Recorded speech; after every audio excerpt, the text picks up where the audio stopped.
8वीं अनुसूची में संख्या बल के आधार पर 22 भाषाएं हैं, उसमें से एक भाषा हिंदी है क्योंकि इसका संख्या बल अधिक है, इसीलिए ये राजकाज की भाषा निर्धारित की गई है।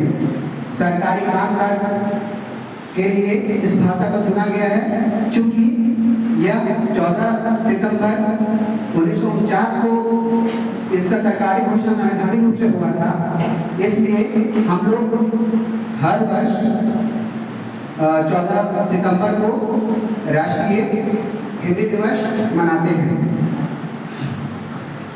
मनाने का एक उद्देश्य यह भी है कि यह हमें स्मरण रहे कि हिंदी भाषा हमारी मातृभाषा है और कहीं भी सरकारी कामकाज हो, शिक्षण संस्थान हो, हमें हिंदी भाषा का प्रयोग करने के लिए लज्जा या हिचकिचाहट नहीं होनी चाहिए। ये सच है कि हम अपनी भाषा को बेधड़क कहीं भी बोल सकते हैं। हिंदी अपने आप में एक बहुत ही खूबसूरत भाषा है। मैं छोटा सा बताता हूँ कैसे खूबसूरत है। थोड़ा इंग्लिश जो होंगे थोड़ा सा गौर करेंगे, समझेंगे। मांस को जब हम लिखते हैं, माँ ऊपर बिंदु शा, मांस, और एक है माश। माश मतलब होता है क्या, उसमें बिंदु नहीं है, केवल माश है। क्या है? मांस। एक है मांस, एक है मांस। एक बिंदु आता है उसमें तो पूरी दुनिया का समस्त प्राणी में से किसी का मांस हो सकता है, मांस। अगर एक इसमें बिंदु हटा देते हैं, मांस मतलब महंगा हो जाता है। तो हिंदी में ये नहीं समझे कि ऐसा ही ऐसे ऐसा लगा देगा तो एक ही होगा, नहीं, एकदम बदल जाता है। दिन लिखेंगे किसी भी दिन हो जाएगा, सोमवार मतलब इधर से दिन लिखेंगे तो गरीब, ये गरीब हो जाएगा। समझ पा रहे हैं?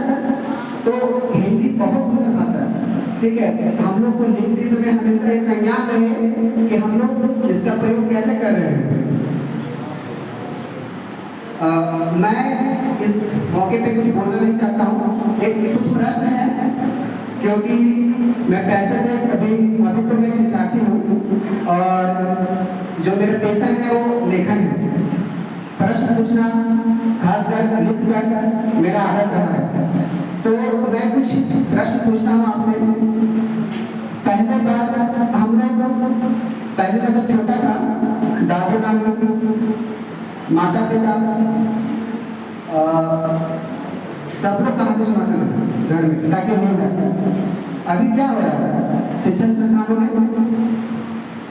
सेमिनार के माध्यम से कहानियां सुनाई जाती हैं, ठीक है। हमें सोचना है ना कि इतिहास मेरा गुलाम था, कोई शक नहीं। आगे हम क्या करने वाले हैं, उसमें हम क्या करेंगे, आगे मेरा सोच क्या होगा। कहना मैं ये चाहता हूँ कि हमें जरूरत और जरूरी में अंतर समझना पड़ेगा। क्या मेरा जरूरत है और क्या जरूरी है, ये प्रश्न सोचिएगा। हर चीज हम सोचते हैं कि मिल जाए। ये हिंदी का शब्द है बहुत, एक वर्ड का चेंज होने की सुपर वही चेंज करा उसका। दूसरा है, हम ये उसमें भी बोलते हैं कि कोई भी पखवाड़ा हो, दिवस हो, उत्सव हो, तब हम मनाते हैं जब सही में दिल से बोलते हैं। दुख भी होता है कि उसका पता हो रहा है। कभी हम लोग सुने हैं कि कोई ऐसा जैसे कभी 16 सितंबर को पोषण दिवस मनाया गया, क्यों मनाते हैं, उसका पता हो रहा है, उसका क्षरण हो रहा है। तो कोई भी चीज हम मनाते हैं, इसका प्रतीक है कि आप उसके प्रति सजग हो जाए, आप उसका आदर करें, सम्मान करें, उसको प्रसारित करें। भारत में नहीं, विदेशों में भी अपने कामकाज के भाषा में भी यूज करें। अगला जो मेरे मन में प्रश्न है वो है, आज हम लोग 10 सालों में देखते हैं, देखिए दो तरह का दुनिया विकसित हो रहा है। एक तरह का दुनिया क्या है, लिखने और पढ़ने वाला दुनिया। एक है लिखने और पढ़ने वाला दुनिया, एक है सुनने और देखने वाला दुनिया। आप देखिए, देखने और जो सुनता है उसका संख्या एकदम बढ़ते जा रहा है, एकदम बढ़ रहा है। लिखने और पढ़ने की संख्या एकदम घट रहा है। आप डीप फेक की दुनिया में हैं, आप चैट जीपीटी की दुनिया में हैं, एआई की दुनिया में हैं, ईआई की दुनिया में हैं। लेकिन देखिए कि कैसे पतन होता है। अभी किसी को 1 घंटा पढ़ने बोले नहीं पढ़ पाएगा, मुश्किल है। लेकिन वही उसको 1 घंटा लेक्चर देखने बोले लिख लेगा। पता है सबसे अच्छा अंतर दोनों में क्या है? अगर आप मोबाइल में वीडियो लगाते हैं, आप तब तक अगर सो जाते हैं पॉज नहीं करेंगे तो खत्म हो जाएगा, 1 घंटा चलेगा। लेकिन अगर आप कोई किताब उठाते हैं, कोई से पुस्तक प्रकाश उठाते हैं, पढ़ते हैं, तो वो तब तक नहीं खत्म होगा जब तक आप उसको खत्म नहीं करिएगा।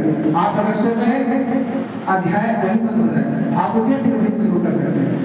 तो हमको देखना है कि हमको देखने और सुनने वाला दुनिया में शामिल होना है कि पढ़ने और लिखने वाला दुनिया में शामिल होना है। इसकी संख्या हमें बढ़ानी है। इस हिंदी दिवस का हमको ये मतलब होना चाहिए। चलिए मैं और नहीं बोलना चाहता हूँ, बस कुछ प्रश्न है, इसको सोचिएगा थोड़ा। डिजायर इंग्लिश वर्ड है, इच्छा, नीड्स, जरूरी, ये दोनों में अंतर समझना है। मेरे लिए जरूरत क्या है, मेरी इच्छाएं क्या है। इच्छाएं कभी पूरी नहीं होती, नीड्स हमेशा पूरी होती है, ये ध्यान रखें। हिंदी दिवस इसी चीज का प्रयोग है कि हम हर शब्द का प्रयोग तरीके से करें, उसका मतलब समझें। चलिए अब मैं आगे इसी कार्यक्रम को बढ़ाते हुए